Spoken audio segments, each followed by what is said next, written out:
ದರ್ಶನ್ ಕೊಲೆ ಆರೋಪ ಹೊರೋದ್ರಲ್ಲಿ ಕರ್ನಾಟಕದ ಮಾಜಿ ಮುಖ್ಯಮಂತ್ರಿ ಕುಮಾರಣ್ಣನವರ ಪಾತ್ರ. ದರ್ಶನ್ ಈ ಕೇಸ್ನಲ್ಲಿ ಸಿಕ್ಕಾಕೊಂಡು ಜೈಲಿಗೆ ಹೋಗೋದಕ್ಕೆ ಪೂರ್ವ ಯೋಜಿತವಾದಂತಹ ಒಂದು ಕುತಂತ್ರ ಅಡಗಿದೆ ಅಂತ ತುಂಬಾ ಜನ ಮಾತಾಡ್ತಾರೆ. ರೇಣುಕಾಸ್ವಾಮಿ ಕೊಲೆ ಆದಂತಹ ವಿಡಿಯೋ ಮಧ್ಯರಾತ್ರಿ 1:30 ಗಂಟೆ ಅಷ್ಟೊತ್ತಿಗೆ ಕುಮಾರಣ್ಣವ್ರಿಗೆ ತಲುಪಿದ್ಯಂತೆ. ಕುಮಾರಣ್ಣವ್ರಿಗೆ ಯಾಕಪ್ಪ ದರ್ಶನ್ ಮೇಲೆ ಕೋಪ? ಅವರು ಫಿಲ್ಮ್ ಲ್ಯಾಂಡ್ ಅಲ್ಲಿ ಪ್ರೊಡ್ಯೂಸರ್ ಆಗಿದ್ದಂಥವ್ರು, ಈತ ಫಿಲ್ಮ್ ಲ್ಯಾಂಡ್ ಅಲ್ಲಿ ಒಬ್ಬ ಆಕ್ಟರ್. RR ನಗರದ ಮುನಿರತ್ನ ಅವರು ಕೂಡ ದರ್ಶನ್ ಈ ಸಾರಿ ನನ್ನ ಮಾತು ಕೇಳಲಿಲ್ಲ ನೋಡಿ, ನನ್ನ ಮಾತು ಮೀರಿ ಬಿಜೆಪಿ ಪರವ ಮಾಡಲಿಲ್ಲ, ಅವರು ಬಿಜೆಪಿ ಅಗೇನ್ಸ್ಟ್ ಕಾಂಗ್ರೆಸ್ ಪರವ ಮಾತಾಡರು, ಹಾಗಾಗಿ ದರ್ಶನ್ಗೆ ನಾನು ಸಪೋರ್ಟ್ ಮಾಡಲ್ಲ, ದರ್ಶನ್ ಏನೋ ಒಂದಾಗಲಿ ಅಂತ ಈ ಕುತಂತ್ರದಲ್ಲಿ ಅವರು ಕೂಡ ಪಾತ್ರ ಅಂತ ಹೇಳ್ಬೋದು. 1:30 ಗಂಟೆ ರಾತ್ರಿನಲ್ಲಿ ರೇಣುಕಾಸ್ವಾಮಿ ಮರ್ಡರ್ ಆಗ್ತಿದ್ದಂಗೆ ಕುಮಾರಸ್ವಾಮಿ ಅವರಿಗೆ ಆ ವಿಡಿಯೋ ಹೋಗುತ್ತಂತೆ, ಮುನಿರತ್ನ ಅವ್ರಿಗೆ ಹೋಗುತ್ತಂತೆ, ಪೊಲೀಸ್ ಇಲಾಖೆಗೆ ಸೂಚನೆ ಹೋಗುತ್ತಂತೆ. ನೀವೇನಾದ್ರೂ ದರ್ಶನ್ ಪ್ರಭಾವಿ ಅಥವಾ ಒಬ್ಬ ಸೆಲೆಬ್ರಿಟಿ ಅನ್ನೋ ಕಾರಣಕ್ಕೆ ಏನಾದರೂ ಈ ಕೇಸ್ನಿಂದ ಹೊರಗಡೆ ಬಿಟ್ರೆ ಅದರ ಎವಿಡೆನ್ಸ್ ನನ್ನ ಹತ್ರ ಇದೆ ವಿಡಿಯೋ, ಯಾಕಂದ್ರೆ ನೀವು ಅದರ ಜನಕರು, ನೀವು ಅದ್ರ ಪಿತಾಮಹರು. ಈ ತರ ಸುಳ್ಳು ಕೇಸ್ಗಳನ್ನ ಸುಳ್ಳು ಸುದ್ದಿಗಳನ್ನ ಹಬ್ಸೋದ್ರಲ್ಲಿ ನಿಮ್ಮನ್ನ ಬಿಟ್ರಿಲ್ಲ, ಹಂಗಾಗ್ಬಿಟ್ಟಿದ್ದಾರೆ. ಕುಮಾರಣ್ಣನ ಎಳ್ಕೊಂಬರೋ ಮಟ್ಟಕ್ಕೆ ಮಾಡ್ಬಿಟ್ರು. ಅಲ್ರಿ ದರ್ಶನ್ ಅವ್ರದ್ದು ಒಂದು ಆಡ್ ಅನ್ನ ನಾವು ಪ್ರಸಾರ ಮಾಡಲ್ಲ ಅಂತ ಹೇಳಿದವರು ಇವತ್ತು ದರ್ಶನ್ ಜಪ ಇಲ್ಲದೆ ನಿದ್ದೆ ಮಾಡಲ್ಲ ಅನ್ನೋ ಮಟ್ಟಕ್ಕೆ ಬಂದು ನಿಂತಿದ್ರಲ್ಲ. ನಿಮ್ಗೆ ಏನಾದ್ರು ನಾಚಿಕೆ ಮಾನ ಮರ್ಯಾದೆ ಏನಾದ್ರೂ ಐತೆ ಅಲ್ರಪ್ಪ. ದರ್ಶನ್ ಅದು ಓದಿತಿರ್ಬೇಕಾದ್ರೆ ಕ್ಯಾಮ್ರಾ ಕೊಂಡ್ಗೆ ನೋಡ್ತಾ ಇದ್ರು. ದರ್ಶನ್ ಬೂಟ್ ಕಾಲಲ್ಲಿ ತುಳ್ದು ಸಾಯಿಸಿದ್ರೆ ರೆಕಾರ್ಡ್ ಆಯ್ತು. ನೀವು ನೋಡಿದ್ವಿ ಎಲ್ಲ ಕ್ಯಾಮ್ರಾ ಇಟ್ಕೊಂಡು ಟಕ ರೆಕಾರ್ಡ್. ಸ್ನೇಹಿತರೆ ನಮಸ್ಕಾರ, ಜೈ ಭೀಮ್. ದರ್ಶನ್ ಕೇಸ್ ಇದ್ರ ಬಗ್ಗೆ ಮಾತಾಡಬಾರ್ದು ಅಂತ ಎಷ್ಟು ಅನ್ಕೊಂಡ್ರು ಕೂಡ ಮಾತಾಡದೆ ಇರಲಾರ್ದಂತಹ ಪರಿಸ್ಥಿತಿಯನ್ನ ಈ ನಾಡಿನ ಮಾಧ್ಯಮಗಳು ನನಗಂತೂ ತಂದಿಕ್ತಾ ಇದೆ. ಯಾಕಂದ್ರೆ ಈ ಸಮಾಜದ ಬಗ್ಗೆ ಸಾಕಷ್ಟು ಕಳಕಳಿ, ಕಾಳಜಿ, ಪ್ರೀತಿ, ವಿಶ್ವಾಸ ಎಲ್ಲವೂ ಇರುವಂತಹ ಯಾವುದೇ ಒಬ್ಬ ಮನುಷ್ಯ ಇಷ್ಟು ದೊಡ್ಡ ಅನಾಚಾರವನ್ನ, ಅದು ಮಾಧ್ಯಮಗಳ ಅನಾಚಾರವನ್ನ ಖಂಡಿತವಾಗ್ಲೂ ನೋಡ್ಕೊಂಡು ಸುಮ್ಮನೆ ಇರೋದು ಸಾಧ್ಯ. ಪರಪ್ಪನಾಗ್ರಾರದ ಜೈಲ್ ಮುಂದೆ ಈ ಕಾಗೆಗಳ ತರ ಕಾವಲು ನಿಲ್ಲಿಸ್ಬಿಟ್ಟಿದ್ದಾರೆ ಮಾಧ್ಯಮದ ಮಿತ್ರರು. ನಾನು ಅಲ್ಲಿ ನಿಂತಿರುವಂತಹ ಕ್ಯಾಮ್ರಾಮನ್ಗಳು ಅಥವಾ ರಿಪೋರ್ಟರ್ಗಳಿಂದ ಖಂಡಿತವಾಗ್ಲೂ ಅವ್ರ ವಿರುದ್ಧ ಏನು ಮಾತಾಡೋದಿಲ್ಲ. ಯಾಕಂದ್ರೆ ನನಗೆ ಎಲ್ರಿಗೂ ಗೊತ್ತು, ಅವರು ಖಂಡಿತವಾಗ್ಲೂ ಹೊಟ್ಟೆಪಾಡಿಗೋಸ್ಕರ ಕೆಲಸಕ್ಕೆ ಬಂದಿರುವಂಥವ್ರು. ಅವ್ರಿಗೆ ನಾನು ಏನು ಅನ್ನೋದಿಲ್ಲ. ಯಾಕೆ ಅಂತಂದ್ರೆ ಅವ್ರಿಗೆ ನೀವು ಹಿಂಗಿರ್ಬೇಕು, ನೀವು ಹಿಂಗೆ ಮಾಡಬೇಕು, ನೀವು ಹಿಂಗೆ ಮಾಡಿಲ್ಲ ಅಂತಂದ್ರೆ ನಾಳೆ ಬೆಳಿಗ್ಗೆ ಕೆಲಸ ಬಿಟ್ಟು ಹೋಗಿ ಅನ್ನುವಂತಹ ಇನ್ಸ್ಟ್ರಕ್ಷನ್ ಅನ್ನ ಈ ಮಾಧ್ಯಮದ ಮಹಾದೊರೆಗಳು ಹಣ ಅಂತ ಬಾಯಿ ಪಡ್ಕೊತಾ ಇರುವಂತ ಅಯೋಗ್ಯರು ಕೊಡುವಂತ ಇನ್ಸ್ಟ್ರಕ್ಷನ್ ಮೇಲೆ ಅವ್ರು ಕೆಲಸ ಮಾಡ್ತಾರೆ. ಪಾಪ ನಾನು ಅವ್ರ ಬಗ್ಗೆ ಏನು ಅನ್ನಕ್ಕಾಗಲ್ಲ. ವಿಜಯಲಕ್ಷ್ಮಿ ಅವರು ಜೈಲಿಗೆ ಬಂದಾಗ ಒಬ್ಬರಂತೂ ಕಾರ್ ಮೇಲೆ ಹತ್ತು ಕೂತ್ಕೊಂಡ್ಬಿಡ್ತಾನೆ. ಆ ಹೆಣ್ಮಗಳು ಕೈ ಮುಗಿದು ಕೇಳ್ಕೊತಾಳೆ, ಕಾರ್ ಬಿಟ್ಟು ಕೆಳಗಡೆ ಇಳಿದಿಲ್ಲ ಅಂತ ಪೈಶಾಚಿಕವಾದಂತಹ ಕೃತ್ಯವನ್ನ, ನಡವಳಿಕೆಯನ್ನ ಈ ಮಾಧ್ಯಮದವ್ರು ತೋರಿಸ್ತಾರೆ. ಆ ಕಾರ್ ಮೇಲೆ ಕೂತ್ನಲ್ಲ, ಅವನಿಗೆ ವಿವೇಕ ಇಲ್ಲ, ಅರ್ಥ ಮಾಡ್ಕೊಳ್ಳೋಣ, ಅವನಿಗೆ ತಿಳುವಳಿಕೆ ಇಲ್ಲ, ಅವನಿಗೆ ಕರುಣೆ ಇಲ್ಲ. ಹೆಣ್ಮಕ್ಳು ಅಂದ್ರೆ ಏನಂತ ಗೊತ್ತಿಲ್ಲ. ಬಹುಶಃ ಅವ್ನ ಮನೇಲಿ ಹೆಣ್ಮಕ್ಳು ಇದಾರಲ್ವ ನನಗಂತೂ ಗೊತ್ತು. ಅವ್ನು ಯಾಕೆ ಹಂಗೆ ನಡ್ಕೋತಾ ಇರ್ಬೋದು ಅಂತಂದ್ರೆ ಬಹುಶಃ ಹೊಟ್ಟೆಪಾಡು. ನಾನು ಇವ್ರು ಹೇಳ್ದಂಗೆ ಮಾಡ್ಲಿಲ್ಲ ಅಂದ್ರೆ ಸ್ವಲ್ಪ ಎಕ್ಸ್ಟ್ರಾರ್ಡಿನರಿ ಫೋರ್ಸ್, ಎಕ್ಸ್ಟ್ರಾರ್ಡಿನರಿ ಏನು ಪ್ರದರ್ಶನ ನಾನು ಮಾಡದೆ ಹೋದ್ರೆ ನನ್ನ ಕೆಲಸ ಕಳ್ಬಿಡ್ತೇನೆ ಅಂತ ಅವನು ದಿಗ್ಲು ಕೂಡ ಇರ್ಬೋದೇನೋ. ಆ ಅವಿವೇಕ ಅಯೋಗ್ಯನ ಕ್ಷಮಿಸ್ಬಿಡ. ಆದ್ರೆ ಅವನಂಗ ಮಾಡಿದ್ರು ಕೂಡ yes you are right, go ahead ಅಂತ ಹೇಳುವಂತಹ ಮಾಧ್ಯಮದ ಪಿತಾಮಹರಿದಾರಲ್ಲ, ಮಹಾನುಭಾವರಿದಾರಲ್ಲ, ದುಡ್ಡು ಸಾಯ್ತಾ ಇರೋರು ಇದಾರಲ್ಲ, ದುಡ್ಡಿಗೋಸ್ಕರ, ಪ್ಯಾಕೇಜ್ಗೋಸ್ಕರ, ಭ್ರಷ್ಟಾಚಾರದಲ್ಲಿ ತಾವೇ ತೊಡಗಿ ಹಾಳಾಗೋಗ್ತಿರೋರು ಇದಾರಲ್ಲ, ಅವಿವೇಕ ಬಾಯಿಗೆ ಬಂದಂಗೆ ಮಾತಾಡ್ತಿರೋರು ಇದಾರಲ್ಲ, ಅವ್ರನ್ನ ನಾವೆಲ್ಲ ಸೇರಿ ಕಣ್ಣ ಮಾಡಿ ಎಲ್ಲಿಗೆ ಬಂದ್ ನಿಂತಿದೆ ಈ ಮಾಧ್ಯಮ ಕ್ಷೇತ್ರ. ಎಂತ ದೈನೈಸ ಸ್ಥಿತಿಗೆ ಬಂದ್ ನಿಂತಿದೆ. ದರ್ಶನ್ ವಿಚಾರ ನಾವು ಮುಟ್ಟೋದೇ ಇಲ್ಲ, ದರ್ಶನ್ ವಿಚಾರದಲ್ಲಿ ನಾವೇನು ಮಾತಾಡೋದೇ ಇಲ್ಲ. ದರ್ಶನ್ ಸ್ನೇಹಿತರೆ ನಿಮ್ಗೊಂದು ವಿಷಯ ಹೇಳ್ತೀನಿ. ಅದ್ಯಾವುದೋ ಒಂದು ಲುಂಗಿ ಮತ್ತೆ ಪಂಚೆ ಲುಂಗಿ ಶರ್ಟ್ ಒಂದು ಆಡ್ ಇರುವಂತ ಒಂದು ಕಂಪನಿ, ಯಾವ್ದಾದ್ರು ರಾಮರಾಜ್ ಏನೋ ಇರ್ಬೇಕು, ಬಹುಶಃ ಪುಂಬಾರ ರಾಮರಾಜ ಏನೋ ಒಂದು ಇರ್ಬೇಕು, ಗೊತ್ತಿಲ್ಲ. ಆ ಕಂಪನಿಯ ಆಡ್ ನಲ್ಲಿ ದರ್ಶನ್ ಅಭಿನಯಿಸಿದ್ರು ಅಂತ ಇಡೀ ಕರ್ನಾಟಕದ ಎಲ್ಲ ಟಿವಿ ಮಾಧ್ಯಮದವರು ಒಂದು ಸೇರ್ಕೊಂಡು ಮೀಟಿಂಗ್ ಮಾಡ್ಕೊಂಡು ದರ್ಶನ್ ಅಭಿನಯಿಸಿರುವಂತ ಆಡ್ ಅನ್ನ ನಾವು ಪ್ರಸಾರ ಮಾಡಲ್ಲ, ದರ್ಶನ್ ನಮಗೆ ಏನೇನೋ ಬೈದು ಬಿಟ್ಟಿದ್ದಾನೆ ಒಂದು ತೀರ್ಮಾನ ಮಾಡಿ ಬಾಯ್ಕಾಟ್ ಮಾಡಿದ್ರು. ನೋಡಿ ಯಾವ ಮಟ್ಟಕ್ಕೆ ಬಂದಿದೆ. ಒಂದು ಮಾಧ್ಯಮ ಒಬ್ಬ ವ್ಯಕ್ತಿಯನ್ನ ವೈಯಕ್ತಿಕವಾಗಿ ಟಾರ್ಗೆಟ್ ಮಾಡೋದಂತದ್ದು ಎಂತ ದಿವಾಳಿತನ. ದರ್ಶನ್ ಯಾವತ್ತೋ ಏನೋ ಅಂದ್ರ ನಿಮ್ಗೆ ತಾಕತ್ತಿದ್ದ ಕೇಸ್ ಹಾಕಿ, ದರ್ಶನ್ ನಮ್ಗೆ ಅಸಭ್ಯವಾಗಿ ಮತ್ತೆ ಏನಾದ್ರು ಅನುಚಿತವಾಗಿ ನಮ್ಮ ಹತ್ರ ವರ್ತನೆ ಮಾಡಿದರೆ ಅದು ಮಾನಹಾನಿ ಆಗಿದೆ, ಒಂದು ಕೇಸ್ ಹಾಕಿ ನಿಮಗೆ ತಾಕತ್ತಿದೆ, ನೀವು ಹೇಳ್ಕೊಡ್ಬೇಕು ಸಮಾಜಕ್ಕೆ ಕಾನೂನು ಅಂದ್ರೆ ಏನು. ಅದನ್ನ ಮಾಡ್ಲಿಲ್ಲ. ಅಮ್ಮ ನನಗೆ ಗಿಲ್ಲಿ ಬಿಟ್ಟು ಅವನಿಗೆ ನಾಳೆಯಿಂದ ನನ್ನ ಮನೆಗೆ ಸೇರಿಸ್ಬೇಡ. ಎಳೆ ಮಕ್ಕಳು ಮಾಡೋ ಮಾಟ. ಟೀಚರ್ ನನ್ನ ಪಕ್ಕದಲ್ಲಿ ಕೂತ್ಕೊಂಡು ಬೆನ್ನು ಕೆರೆದ್ಬಿಟ್ಟ, ಇವ್ ನನ್ನ ಪಕ್ಕದಿಂದ ದೂರ ಹಾಕ್ಬಿಡಿ, ನನ್ನ ಹತ್ರ ಸೇರಿಸ್ಬೇಡ. ಟೂ ಕಣ ನಿನ್ ಜೊತೆ ನಾಳೆಯಿಂದ ಮಾತಾಡಲ್ಲ. ಇದು ಮಾಧ್ಯಮದವ್ರು ಮಾಡೋ ಕೆಲಸ. ಅವಿವೇಕಿಗಳ, ಇಡಿಯಟ್ಗಳ, ಸ್ಟುಪಿಡ್ಸ್. ಇದು ನೀವು ಮಾಧ್ಯಮದವರಾಗಿ ಮಾಡೋದಲ್ಲ. ನಿಮ್ಗೆ ಯಾರೋ ಏನೋ ಅಂದ್ರಂತೆ, ಹೋರಾಟ ಮಾಡ್ರಿ, ತಿಳುವಳಿಕೆ ಕೊಡ್ರಿ, ಕರೆದು ಡಿಬೇಟ್ ಕೂರಿಸ್ಕೊಡ್ರಿ. ದರ್ಶನ್ ಮಂದಿ ಯಾವ ತರ ಮೈಕ್ ಇಟ್ಕೊಂಡು ಹೋದ್ರೆ ಏನ್ ಮಾತಾಡಲ್ಲ ಅಂತ ಹೇಳಿದ್ರ? ಯಾವ ತರ ಒಂದ್ಸರಿ ಅಂತ ಹೇಳಿದ್ರು, ಎಷ್ಟು ಬೆಂಕಿ ಹಚ್ಚಕ್ ಬರ್ತೀರಪ್ಪ, ಬರೀ ಇದೇ ಕೆಲಸನ ನಿಮ್ಗೆ ಅಂತ. ಶಿವಣ್ಣ ಕೂಡ ಬೈದಿದ್ದು, ಡಿಬೇಟ್ ಕರೀರಿ. ಏನ್ರಿ ದರ್ಶನ್ ಅವರೇ, ಇಂಥ ಮಾತನ್ನ ನೀವು ಉಪಯೋಗಿಸಿದ್ರಲ್ಲ, ಕ್ಷಮೆ ಕೇಳಿ ನೀವು, ಅಥವಾ ಈ ಮಾತನ್ನು ಉಪಯೋಗಿಸೋ ಕಾರಣ ಏನಿತ್ತು ಕೇಳ್ಬೋದಿತ್ತು. ಮುನ್ಸ್ಕೊಂಡಿದ್ದಾರೆ, ಯಾಕೆಂದ್ರೆ ದರ್ಶನ್ ಫೇಸ್ ಮಾಡಕ್ ಆಗ್ತಿರ್ಲಿಲ್ಲ ನೀವು. ಮತ್ತೆ ಒಂದ್ಸಗೆ ನಾನು ಪದೇ ರಿಪೀಟ್ ಮಾಡ್ತೀನಿ, ದರ್ಶನ್ ಮೇಲೆ ಬಂದಿರುವಂತಹ ಏನ್ ರೇಣುಕಾ ಸ್ವಾಮಿಯ ಕೊಲೆ ಆರೋಪ ಇದೆಯಲ್ಲ, ಅದನ್ನ ನಾವು ಸಮರ್ಥನೆ ಮಾಡ್ತಿಲ್ಲ, ಯಾವ ಕಾರಣಕ್ಕೂ ಮಾಡಲ್ಲ. ಆದ್ರೆ ಈಗ ಈ ವಿಚಾರ ಯಾಕೆ ಮತ್ತೆ ಮಾತಾಡ್ತಾ ಇದ್ದೀನಿ ಅಂತಂದ್ರೆ, ಮಾಧ್ಯಮದವರ ವರ್ತನೆಗಳ ನಂತರ ಮಾಧ್ಯಮದವರು ಇಲ್ಲಿವರೆಗೂ ಎಲ್ಲೂ ಕೂಡ ಹೇಳಲಾರದಂತಹ ಒಂದು ಕಟು ಸತ್ಯವನ್ನ ಈಗ ನಿಮ್ಮ ಮುಂದೆ ಹೇಳ್ತಾ ಇದ್ದೀನಿ. ಯಾರು ಕೂಡ ಇದನ್ನ ನಿಮ್ಗೆ ಹೇಳಿರ್ಲಿಲ್ಲ. ಇದು ಊಹಾಪೋಹ, ಸತ್ಯ ನನಗೂ ಗೊತ್ತಿಲ್ಲ. ನಾನು ಈ ಮಾಧ್ಯಮದವ್ರ ತರ ಮಾನ್ಗೆಟ್ಟರ ತರ ಇದು ಹಿಂಗೆ ಆಗಿದೆ. ದರ್ಶನ್ ಕೊಲೆ, ರೇಣುಕಾ ಸ್ವಾಮಿಯ ಕೊಲೆ ಹೇಗಾಯ್ತು ಗೊತ್ತಾ? ದರ್ಶನ್ ಬೂಟ್ ಕಾಲಲ್ಲಿ ಒದ್ದು ಕೊಂದು ಬಿಟ್ಟ ಅಂತೆ ಕಂತೆ ಇರ್ಬೇಕಿತ್ತು ಲೆಕ್ಕ. ಅನುಮಾನ ಯಾರೋ ಹೇಳಿದಾರೆ ಹಿಂಗಿರ್ಬೇಕಿತ್ತಿಲ್ಲ, ಇವರೇ ಕಣ್ಣಲ್ಲಿ ಕಂಡಂಗೆ ದರ್ಶನ್ ಅಲ್ಲಿ ಓದಿತಿರ್ಬೇಕಾದ್ರೆ ಕ್ಯಾಮ್ರಾ ಕೊಂಡು ಹಿಂಗೇ ನೋಡ್ತಾ ಇದ್ರು. ದರ್ಶನ್ ಬೂಟ್ ಕಾಲಲ್ಲಿ ತುಳಿದು ಸಾಯಿಸ್ತಾ ಇದ್ದಾರೆ. ರೆಕಾರ್ಡ್ ಆಯ್ತು. ಇನ್ನೊಬ್ಬ ಮಾಧ್ಯಮದಲ್ಲಿ ಒಬ್ಬ ಹೆಣ್ಮಗಳು ಹೇಳ್ತಾಳೆ, ದರ್ಶನ್ ಆತನನ್ನ ಚಿತ್ರ ಹಿಂಸೆ ಕೊಟ್ಟು ಸಿಗರೇಟ್ ಇಂದ ಸುಟ್ಟು ಕೊಂದ. ನೀವು ನೋಡಿದ್ಲು ಎಲ್ಲ ಕ್ಯಾಮ್ರಾ ಇಟ್ಕೊಂಡು ಟಕ ರೆಕಾರ್ಡೆಡ್. ಯಾವ ಪೊಲೀಸ್ ರಿಪೋರ್ಟ್ ಅಲ್ಲಿ ಇದೆ? ನಾಳೆ ದಿನ ದರ್ಶನ್ ಈ ಕೊಲೆಯ ಆರೋಪಿ ಅಲ್ಲ ಅಂತ ಸತ್ಯಾಸತ್ಯತೆಗಳು ಪರಿಶೀಲನೆ ನಂತರ, ವಿಚಾರಣೆ ನಂತರ ಹೊರಗಡೆ ಬಂದಾಗ ನೀವು ಹೇಳಿದಂತ ಎಲ್ಲವೂ ರೆಕಾರ್ಡ್ ಹಂಗೆ ಇರುತ್ತೆ, ಎಲ್ಲೂ ಹೋಗೋದಿಲ್ಲ. ಅದೆಲ್ಲವನ್ನೂ 1 by 1 ಕಲೆಕ್ಟ್ ಮಾಡಿ, ಮಹಾಸ್ವಾಮಿಗಳೇ ಈ ಕೇಸಿನ ವಿಚಾರಣೆ ಹಂತದಲ್ಲಿರುವಾಗ ಈ ಅಯೋಗ್ಯರು ಈ ಕೊಲೆಯ ವಿಚಾರ ಸಂಬಂಧಪಟ್ಟಂತೆ ಕಣ್ಣಿಗೆ ಕಟ್ಟಿದ ರೀತಿಯಲ್ಲಿ ಇದು ಆಗಿತ್ತು ಆಗಿರಬಹುದು ಅಂದ್ರೆ ಓಕೆ, ಆಗಿತ್ತಂತೆ ಓಕೆ, ಈ ರೀತಿಯಾದಂತ ಸುದ್ದಿ ಇದೆ ಓಕೆ, ಈ ರೀತಿ ಜನ ಹೇಳ್ತಾ ಇದ್ರೆ ಓಕೆ, ಈ ರೀತಿ ಅನುಮಾನ ಇದೆ ಓಕೆ, ಪೊಲೀಸ್ನವರು ಈ ರೀತಿಯಾದಂತ ವರದಿಯನ್ನ ಸಲ್ಲಿಸಿದ್ದಾರಂತೆ, ಕಂಡು ಬಂದಿದೆಯಂತೆ ಓಕೆ, ಅದ್ರಿಂದ ಏನ್ ಸಮಸ್ಯೆ ಆಗಲ್ಲ ನಿಮ್ಗೆ. ಆದ್ರೆ ನೀವ್ ಹೇಳಿದ್ದು ದರ್ಶನ್ ತನ್ನ ಬೂಟ್ ಕಾಲಿನಿಂದ ಒದ್ದು ಸಾಯಿಸ್ತ. ಅವನೊಬ್ಬ ಇದನ್ನಲ್ಲ, ಅಜಿತ್ ಸುವರ್ಣ ಚಾನಲ್. ದರ್ಶನ್ ಪೊಲೀಸರ ಲಾಠಿ ಯಾವ್ದೋ ಸಂದರ್ಭದಲ್ಲಿ ಅವ್ರ ಮನೆ ಹತ್ರ ಇತ್ತಂತೆ, ಅದನ್ನ ಎತ್ತಿಳಿಸಿದಂತೆ. ಆ ಲಾಠಿಯನ್ನ ತರಿಸ್ಕೊಂಡು ಮುರಿದು ಹೋಗುವ ರೀತಿನಲ್ಲಿ ಹೊಡೆದು ಕೊಂದ. ಯಾವನ್ರಿ ಕಂಡೋನು? ಇವರೇ ತೀರ್ಪು ಕೊಟ್ಬಿಟ್ರು. ಅಂತ ತೀರ್ಪಿನ ಕೆಲಸವನ್ನ ನಾವು ಮಾಡೋದಿಲ್ಲ ಸ್ನೇಹಿತರೆ. ಈಗ ಮುಖ್ಯವಾದ ವಿಚಾರಕ್ಕೆ ಬರ್ತಾ ಇದ್ದೀನಿ.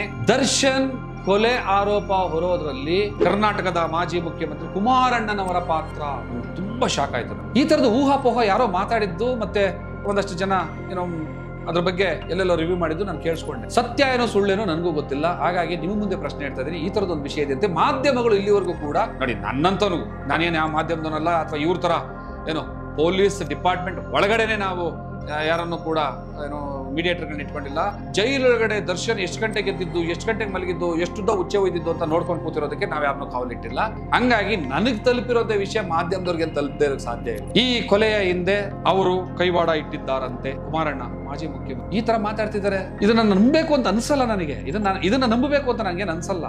ಆದ್ರೆ ಈ ತರದೊಂದು ಊಹಾಪೋಹ ಇದೆ. ಯಾವುದು ವಿಚಾರ ಇಲ್ವೋ, ಯಾವುದು ಕಣ್ಣಿಗೆ ಕಾಣೋದಕ್ಕೆ ಸಾಧ್ಯವೇ ಇಲ್ವೋ ಅದೆಲ್ವಾ ಇದೆ ಅಂತ ಮಾತಾಡ್ತಾ ಇರೋ ಮಾಧ್ಯಮಗಳು ಈ ಊಹಾಪೋಹನೆ ಇರಲಿ, ಇದನ್ನ ಯಾಕೆ ಪ್ರಸ್ತಾಪ ಮಾಡಲಿಲ್ಲ? ಈ ಪಾಯಿಂಟ್ ನಾವು ತುಂಬಾ ಸೂಕ್ಷ್ಮವಾಗಿ ಗಮನಿಸಬೇಕಲ್ಲ.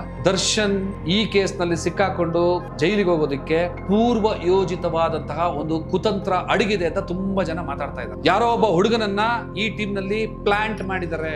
ದರ್ಶನ್ ಈ ಪ್ರಕರಣದಲ್ಲಿ ಏನು ಆರೋಪಿ ಅಲ್ಲ, ಅಲ್ಲಿ ಆ ಶೆಡ್ಗೆ ಬಂದು ಹೋಗುವವರೆಗೂ ಅಲ್ಲೇನು ಕೃತ್ಯ ಆಗಿಲ್ಲ, ಅಥವಾ ದರ್ಶನ್ ಕೋಪ ಬಂದು ಒಂದ್ 2 ಹೊಡೆದಿರ್ಬೋದು. ಹೋದ ನಂತರ ಇಲ್ಲಿ ಬೇರೆ ಏನೋ ಆಗಿದೆ. ಇದನ್ನೆಲ್ಲ ಯಾರೋ ಪ್ರೀ ಪ್ಲಾನ್ ಆಗಿ ಮಾಡಿದ್ದಾರೆ ಅಥವಾ ಮಾಡಿಸಿದ್ದಾರೆ, ಅದನ್ನ ರೆಕಾರ್ಡ್ ಮಾಡ್ಕೊಂಡಿದ್ದಾರೆ. ಯಾವ ಬುದ್ಧಿವಂತನಾದ್ರೂ ಕೂಡ ಯಾರನ್ನಾದ್ರೂ ಕೊಲೆ ಮಾಡುವಾಗ ಒಂದು ಟೀಮ್ ಅಲ್ಲಾಗಿರುವಾಗ ಒಬ್ರಿಗೊಬ್ರು ಪರಸ್ಪರ ನಂಬಿಕೆ ಇದ್ದಾಗ ರೆಕಾರ್ಡ್ ಮಾಡಿ ಆಚೆ ಕಳ್ಸಲ್ಲ. ದರ್ಶನ್ ಬಂದು ಹೊಡೆಯುವಾಗ ರೆಕಾರ್ಡ್ ಮಾಡ್ಕೊಂಡಿದ್ದಾನಂತೆ. ಮತ್ತೆ ದರ್ಶನ್ ಅವ್ರು ಹೋದ್ಮೇಲೆ ಅವ್ರಿಗೆ ಸ್ವಲ್ಪ ಬುದ್ಧಿ ಕಲಿಸಿ ಹೊಡೆದು ನಾಲ್ಕೇಟ್ ಕಳ್ಸಯ್ಯ ಅಂತ ಹೇಳಿ ಹೋದ್ಮೇಲೆ ಅಲ್ಲಿ ಯಾರೋ ಒಬ್ಬ ವ್ಯಕ್ತಿಯನ್ನ ಪ್ಲಾಂಟ್ ಮಾಡಿದ್ರಲ್ಲ, ಅವನ ಕುಮ್ಮಕ್ನಿಂದ ಅಲ್ಲಿ ಬಹಳ ದೊಡ್ಡ ಮಟ್ಟದ ಕ್ರೌರ್ಯ ನಡೆದಿದ್ಯಂತೆ. ಅದರಿಂದ ರೇಣುಕಾ ಸ್ವಾಮಿ ಕೊಲೆ ಆಗಿದ್ಯಂತೆ. ಆ ವಿಡಿಯೋ ಬಹುಶಃ ನಾನು ನಿಜ ಅಂತ ನಾನೇನು ಹೇಳ್ತಾ ಇಲ್ಲ, ಯಾಕಂದ್ರೆ ನನ್ನ ಹತ್ರ ಯಾವ ಆಧಾರವೂ ಇಲ್ಲ, ಸಾಕ್ಷಿನೂ ಇಲ್ಲ. ಊಹಾಪೋಹಗಳು ಏನ್ ಬಂತೋ ಆ ಊಹಾಪೋಹಗಳನ್ನ ಹಾಗೆ ನಿಮ್ ಮುಂದೆ ಇಡ್ತಾ ಇದ್ದೀನಿ ಅಷ್ಟೇ. ರೇಣುಕಾ ಸ್ವಾಮಿ ಕೊಲೆ ಆದಂತಹ ವಿಡಿಯೋ ಮಧ್ಯರಾತ್ರಿ 1:30 ಗಂಟೆ ಅಷ್ಟೊತ್ತಿಗೆ ಕುಮಾರಣ್ಣವ್ರಿಗೆ ತಲುಪಿದ್ಯಂತೆ. ತುಂಬಾ ಜನ ಮಂಡ್ಯ ಕಡೆ ಮಾತಾಡಿದ್ದು, ಮಂಡ್ಯದಲ್ಲಿ ಸ್ನೇಹಿತರಿದಾರಲ್ಲ ನಮ್ಗೆ, ಅವ್ರು ಮಾತಾಡಿದ್ದು. ಯಾರು ಮಾತಾಡಿದ್ರು ಅಂದ್ರೆ ಮಾತಾಡಿದ್ದಷ್ಟೇ ಒಂದು ಗುಂಪಿನಲ್ಲಿ ಏನೋ ಕೆಲಸಕ್ಕೆ ನಾನು ಹೋಗಿರುವ. ಕುಮಾರಣ್ಣವ್ರಿಗೆ ಯಾಕಪ್ಪ ದರ್ಶನ್ ಮೇಲೆ ಕೋಪ? ಒಬ್ಬ ಅವರು ಫಿಲ್ಮ್ ಲ್ಯಾಂಡ್ ಅಲ್ಲಿ ಪ್ರೊಡ್ಯೂಸರ್ ಆಗಿದ್ದಂಥವ್ರು, ಈತ ಫಿಲ್ಮ್ ಲ್ಯಾಂಡ್ ಅಲ್ಲಿ ಒಬ್ಬ ಆಕ್ಟರ್.